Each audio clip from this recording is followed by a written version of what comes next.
Oke, baik. Sebelumnya, Assalamualaikum warahmatullahi wabarakatuh. Perkenalkan, nama saya Ahmad Ramdhani dengan nomor NPM 2478234 dari Prodi Teknologi Rekayasa Internet.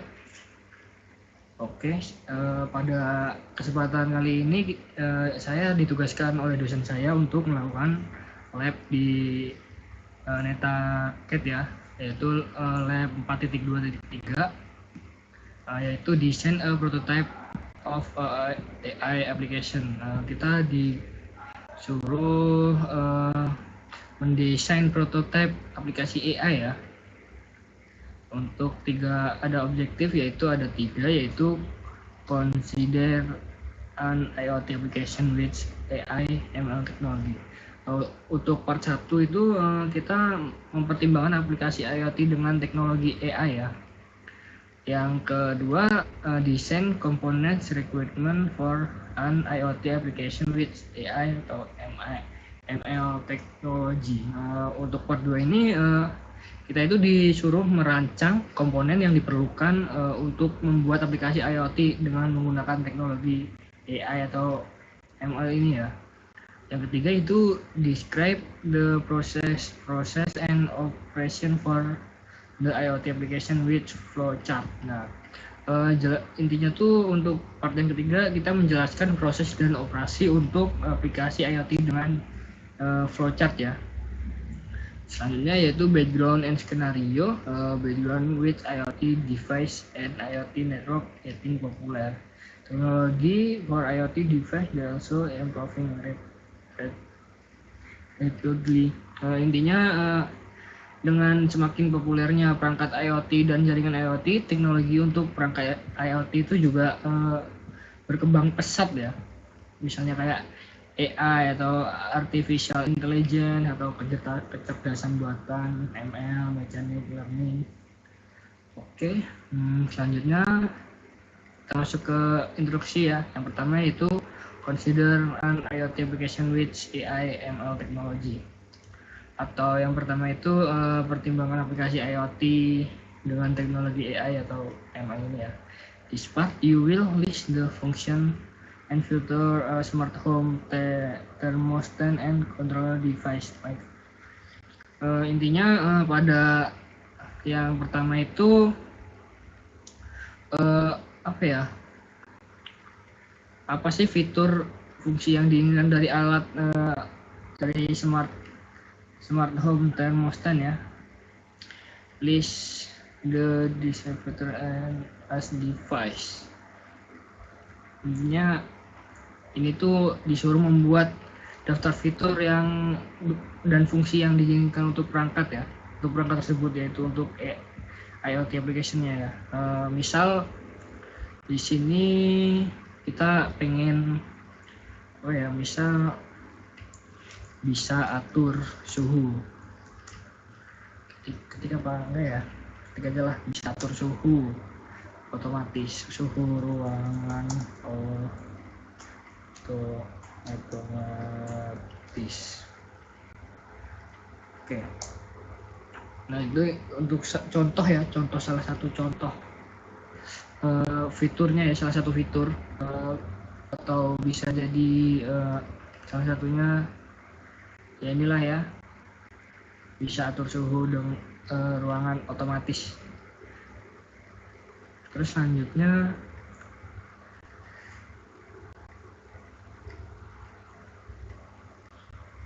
satu berapa ya, coba dua aja lah ya, dua.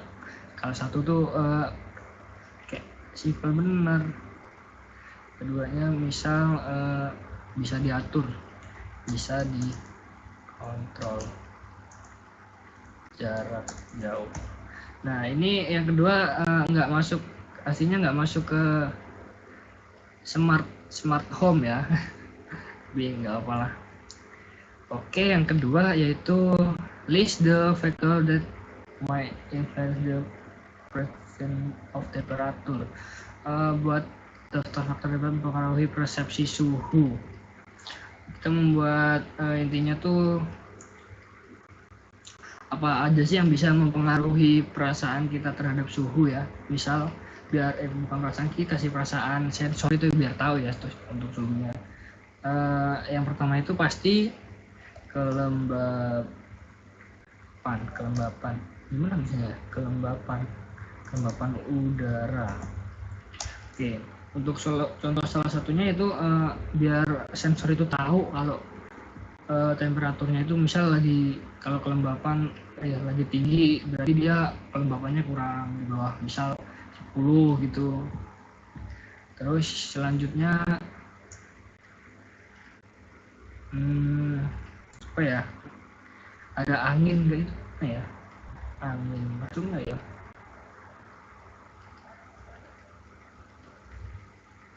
kelembapan udara, terus ada angin atau tidak. Nah, jadi misal kalau ada angin berarti dia kan temperaturnya kan rendah atau dingin. Terus kalau panas itu dia kan nggak ada angin, aja lah. Terus selanjutnya list the way smart device can get information about those vector. Nah, selanjutnya buat daftar cara perangkat pintar dapat memperoleh informasi tentang faktor-faktor tersebut. Jadi intinya tuh di yang ketiga itu gimana sih alatnya bisa tahu hal-hal yang di atas inilah intinya, atau sensornya lah. Jadi kan kalau biar tahu tuh dia menggunakan sensor. Jadi misal pakai sensor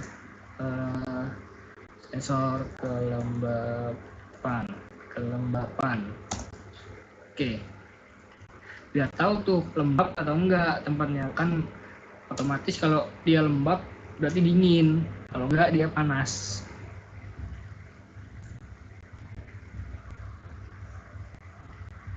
Terus misal apa ya, sensor suhu, pakai sensor suhu. Oke, sama nggak ya kelembapan sama suhu? Oke, sama nggak apa-apa lah. Oke, selanjutnya part 2, design components requirement for an IoT application with AI atau ML technology. Intinya merancang komponen yang diperlukan untuk perangkat IoT ya.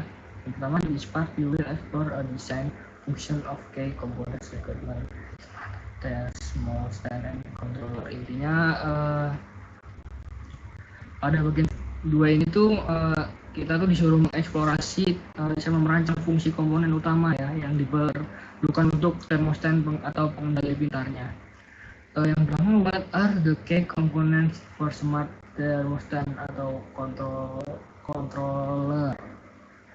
Oke, yang pertama, apa aja sih komponen utama untuk thermostat atau pengendali pintarnya?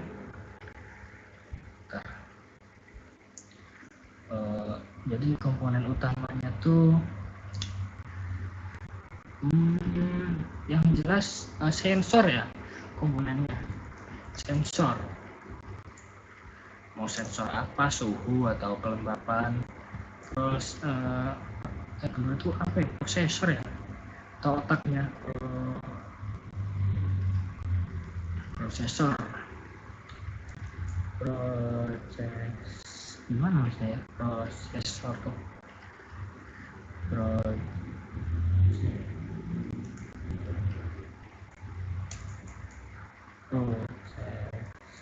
inilah prosesor lah, atau salah benar prosesor. Terus misal buat jaringannya pakai wifi atau bluetooth,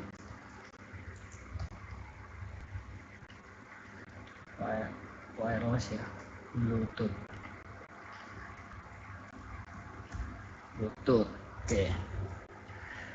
Oke, selanjutnya kan udah sensor, prosesor atau otaknya, wifi atau itu buat koneksinya. Selanjutnya pengontrolnya atau akuator ya. Selanjutnya untuk menghubungkan ke itu apa ya, kita misal pakai aplikasi lah, aplikasi handphone atau web gitu ya. Selanjutnya yang paling penting itu untuk menyimpan. Selanjutnya list the process and operation the smart thermostat. Nah, selanjutnya kita disuruh membuat daftar proses dan pengoperasian termostatnya ya. Yang jelas yang pertama itu apa ya, kan disuruh itu intinya cara kerjanya itu pertama tuh sensor itu membaca suhu, bisa lah. Sensor pertama tuh sensor itu membaca suhu. Nah, terus data dikirim ke komputer, atau ke cloud ya. Iya nggak sih, ke cloud? Iya, kayaknya dikirim ke cloud. Nah, kebetulan kan di cloud itu atau di komputernya itu udah dipasangin AI. Nah, AI itu dia tuh AI ini AI-nya tuh dia ngomong, misal nih dia kan panas ya. Kalau panas ini itu dia gini, perlu di ini enggak nih, misal gitu ya, enggak nih. Nah, terus si AI ini tuh dia membaca dari sensor. Enggak lah ya, udah lagi aja, berarti sensor terus dikirim AI-nya tuh perlu nggak di bisa udaranya panas. AI itu mikir perlu nggak didinginin. Udah gitu aja. Terus selanjutnya part yang ketiga itu jelaskan the compatible process and operation with application. Nah, jelaskan proses dan operasi untuk aplikasi IoT dengan flowchart ya.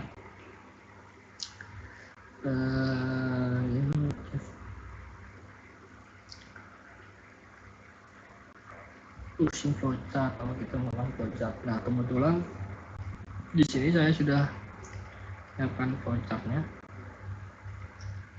Mana ya? Hilang malahan. Kita cari di download. Yang pertama tuh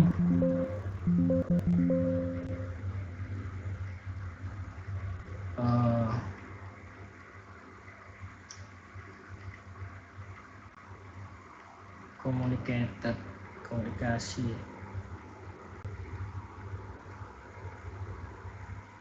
Kenapa ya?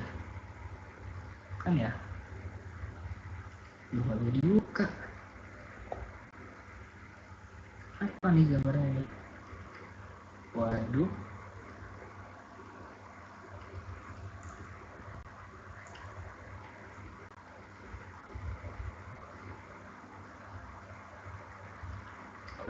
Produk ya.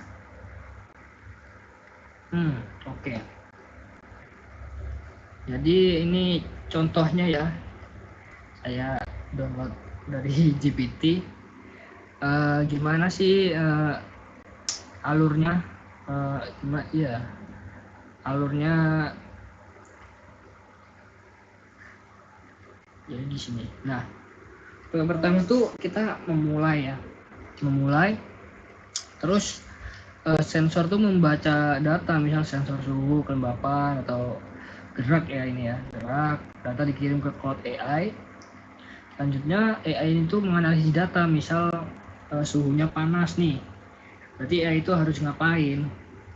AI itu harus dinginin, berarti dia langsung misal minta dinginin. Nah, AI itu memerintahkan device itu untuk mendinginkan. Nah, terus selesai deh.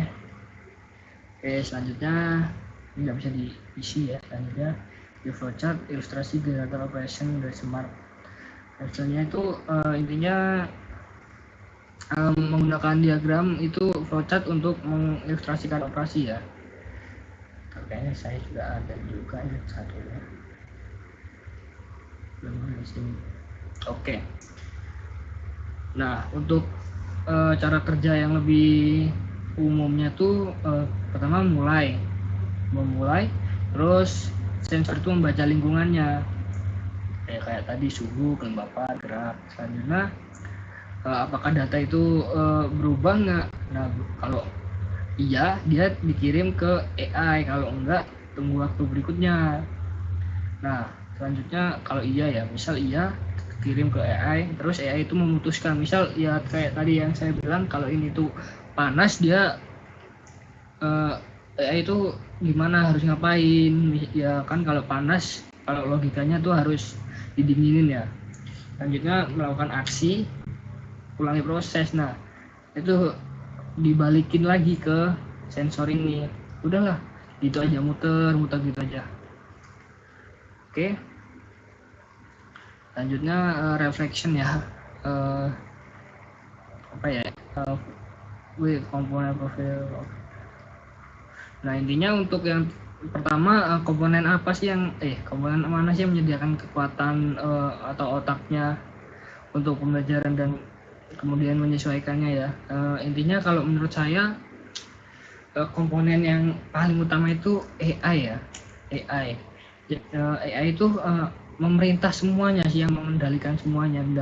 Dan prosesor itu yang melaporkan atau memberitahu lah situasinya. Misal udara panas nih, cuaca lagi panas. Nah, sensor itu memberitahu AI. Nah, AI ini yang memerintahkan perangkat-perangkat, misal AC-nya langsung turun suhunya biar dingin. Nah, oke, selanjutnya, can you think if other IoT device that will learn over time the improve their operations. Intinya yang kedua itu perangkat IoT lain apa sih yang dibutuhkan untuk meningkatkan fungsi-fungsi yang di atas ini. Kalau menurut saya pribadi ya, untuk perangkat yang perlu ditambahkan itu lampu pintar. Nah, lampu pintar itu dia tuh harus gimana ya, belajar kapan sih kita suka nyalain lampu, mati lampu. Terus pas waktu tidur itu lampu tuh tahu kalau kita itu lagi istirahat, terus dia mati, terus kita bangun dia hidup. Nah, terus ya itu aja lah yang dapat saya sampaikan sedikit. Oke, kurang lebihnya saya mohon maaf. Saya akhiri. Wassalamualaikum warahmatullahi wabarakatuh.